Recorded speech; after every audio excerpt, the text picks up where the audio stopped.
Good morning to all of you. Jai Hind everyone. This is Pooja Upadhyay from Shri Ram Public School.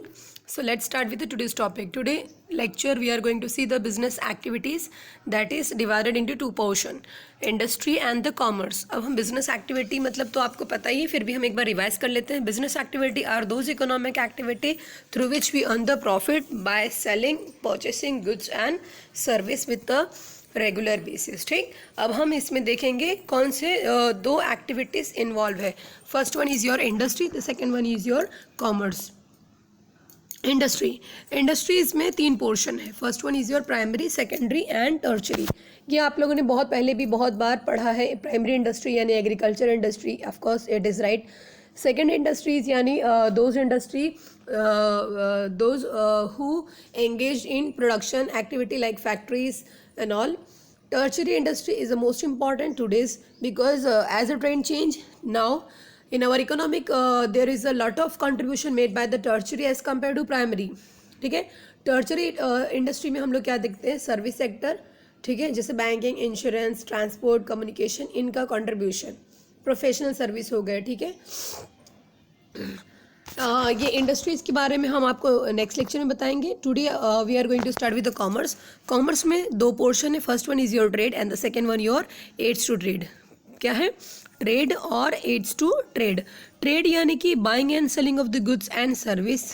Trade यानी कि buying and selling of the goods and service with the money और money's worth, जो आपको पता है. ठीक, next है aids to trade. Aids to trade होता क्या है, इसमें वो कंटेंट आते हैं जो ट्रेड सक्सेसफुल होने में हेल्प करते हैं. चलिए आइए देखते हैं ट्रेड क्या है. So the trade is refers to buying and selling of goods and service with the money और मनीज वर्थ. ट्रेड क्या होता है, जिसमें हम लोग बाइंग और सेलिंग करते हैं. किस चीज़ का, या तो गुड्स या सर्विस का, विद द मनी और मनीज वर्थ. मनी मतलब तो आपको पता है पैसे से, और मनीज वर्थ यानी जितने के गुड्स वैल्यूएशन है उस वैल्यू का मनी या उतने वैल्यू की कोई भी और आइटम के साथ हम लोग उसको एक्सचेंज कर सकते हैं. ठीक है, अभी हम लोग नेक्स्ट लेक्चर में देखते हैं ट्रेड कितने टाइप्स के होते हैं. दो, इंटरनल ट्रेड और एक्सटर्नल ट्रेड. इंटरनल ट्रेड कितने टाइप के, दो, इंटरनल ट्रेड और एक्सटर्नल ट्रेड. इंटरनल ट्रेड किसको बोलते हैं, the sale and the purchase of the goods and service within the country. Internal trade किसको बोलते हैं, हम उस ट्रेड को इंटरनल ट्रेड बोलते हैं जो विद इन द कंट्री होता है, यानी हमारे इंडिया में ही सिर्फ होता है. उसको हम लोग क्या कहते हैं, इंटरनल ट्रेड. जो कंट्री के अंदर होता है उस ट्रेड को हम लोग क्या कहते हैं, इंटरनल ट्रेड. नेक्स्ट है आपका एक्सटर्नल ट्रेड. एक्सटर्नल ट्रेड यानी the sale and the purchase of the goods. External trade, the sale and the purchase of the goods outside the country. यानी कि जिस सिचुएशन में हम लोग गुड्स आउटसाइड द कंट्री यानी दूसरी कंट्री को सेल करते हैं उसको क्या कहते हैं, एक्सटर्नल ट्रेड. ठीक है, इतना क्लियर हो गया. Now moving to the next one. Internal trade में दो पार्ट है. पहला आता है रिटेल ट्रेड और दूसरा आता है होलसेल ट्रेड. फर्स्ट वन क्या है, retailer trade. Second one wholesale trade. Retailer trade, there are sale of the goods to the final consumer in the society for final consumption. यानी कि रिटेलर ट्रेड किसको बोलते हैं हम लोग, जहाँ पे गुड्स कस्टमर को डायरेक्टली मिलता है थ्रू रिटेलर, उसको हम लोग क्या बोलते हैं, रिटेलर ट्रेड. यानी इस ट्रेड में होता क्या है, देखिए, जो शॉपकीपर्स होते हैं वो गुड्स डायरेक्टली किसको सेल करते हैं, फाइनल कस्टमर्स को, जो उनका फाइनल कंजम्पशन करे. ठीक है, इसको हम लोग क्या कहते हैं, रिटेल ट्रेड. ये जनरली स्मॉल क्वांटिटी में होता है. ठीक है, और यहाँ पे गुड्स डायरेक्टली हम लोग कस्टमर्स को बेचते हैं, उसके बाद ये फर्दर रीसेल नहीं होता. इसको क्या कहते हैं हम लोग, रिटेल ट्रेड. नेक्स्ट है आपका होलसेल ट्रेड. होलसेल ट्रेड में क्या होता है, the trade in which the goods are sell to the retailer at a large quantity and after that the retailer will sell the same to the consumer. यानी कि wholesale trade में जो goods sale purchase होते हैं, ठीक है, वो directly customers को नहीं मिलता है. यहाँ पे होलसेलर्स जो लार्ज क्वांटिटी में गुड्स सेल करते हैं, पहले वो गुड्स को रिटेलर को सेल करते हैं, फिर रिटेलर उसी गुड्स को कंज्यूमर को सेल करते हैं. ठीक है, इतना क्लियर हो गया. अभी हमने दो ट्रेड देखा, रिटेल ट्रेड और होलसेल ट्रेड. रिटेल ट्रेड में क्या देखा कि रिटेलर जो सेल करते हैं गुड्स वो किसको बेचते हैं, डायरेक्टली कस्टमर्स को.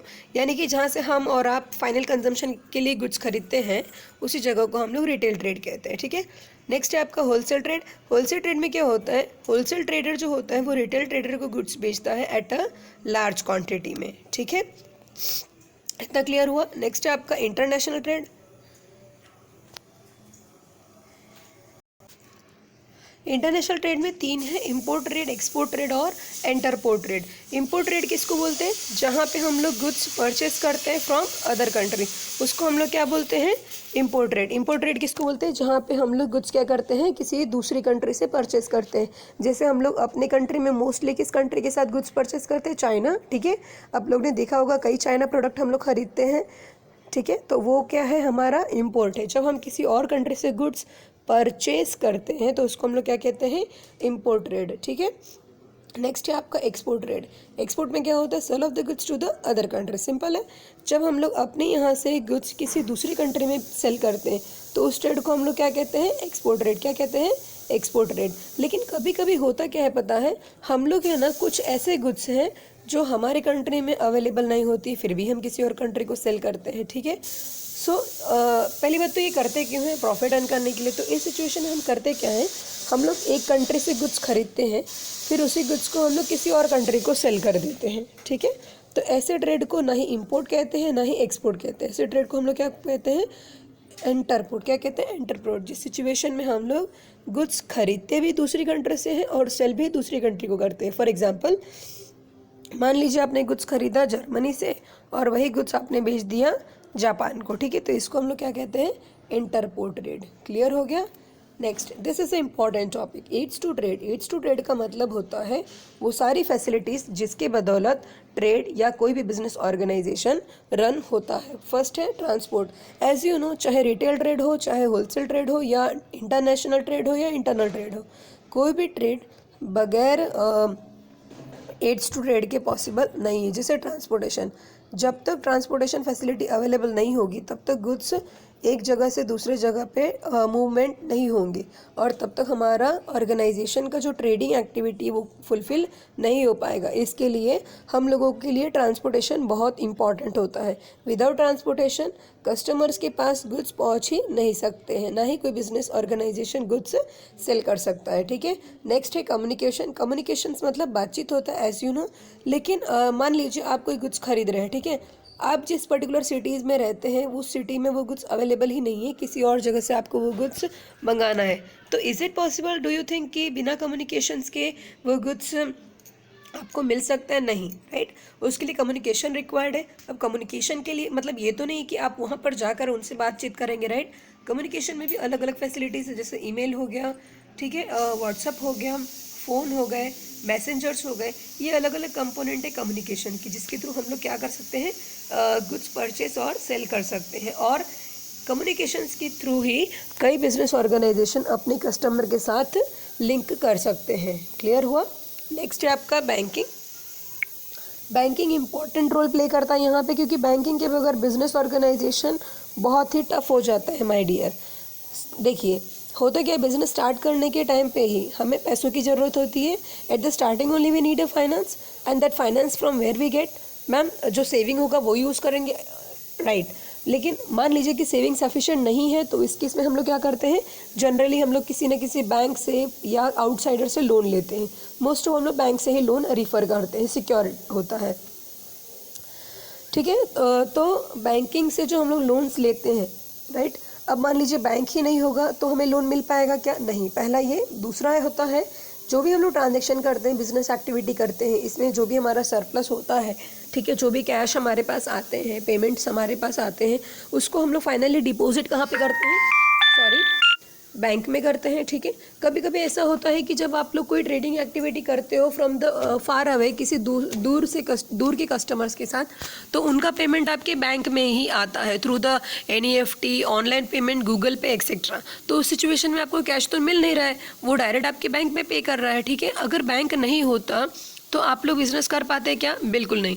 क्योंकि पेमेंट की बात आ जाए तो पेमेंट करने के लिए अगर बैंक नहीं होता तो कस्टमर को ऑर्गेनाइजेशन यानी सेलर के पास आना पड़ता या सेलर को कंज्यूमर के पास जाना पड़ता, ठीक है। तो वो बहुत ज़्यादा हैक्टिक हो जाता, पॉसिबल ही नहीं हो पाता, मना करना पड़ता कि हम लोग ट्रांजेक्शन नहीं कर पाएंगे, ठीक। तो इसीलिए बैंकिंग इंपॉर्टेंट रोल प्ले करता है दो वे में। पहला तो फंड प्रोवाइड करता है बाय लोन, ओवरड्राफ्ट फैसिलिटी के थ्रू, और सेकेंड है पेमेंट एक्सेप्ट करता है in the form of the deposit. Next है आपका इंश्योरेंस।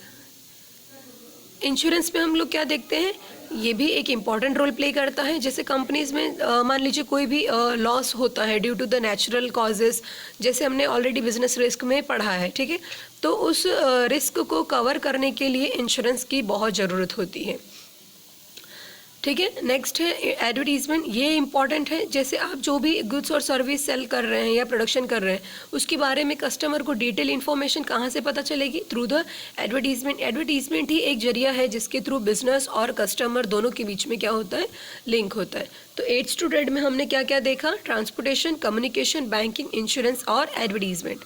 क्लियर है, इनके बगैर बिजनेस ऑर्गेनाइजेशन पॉसिबल है क्या, नहीं, ठीक है। सो आज हम लोग यहीं पे स्टॉप करते हैं, ठीक है। Next we study in the next lecture. Take care, happy and stay home, stay safe. जय हिंद।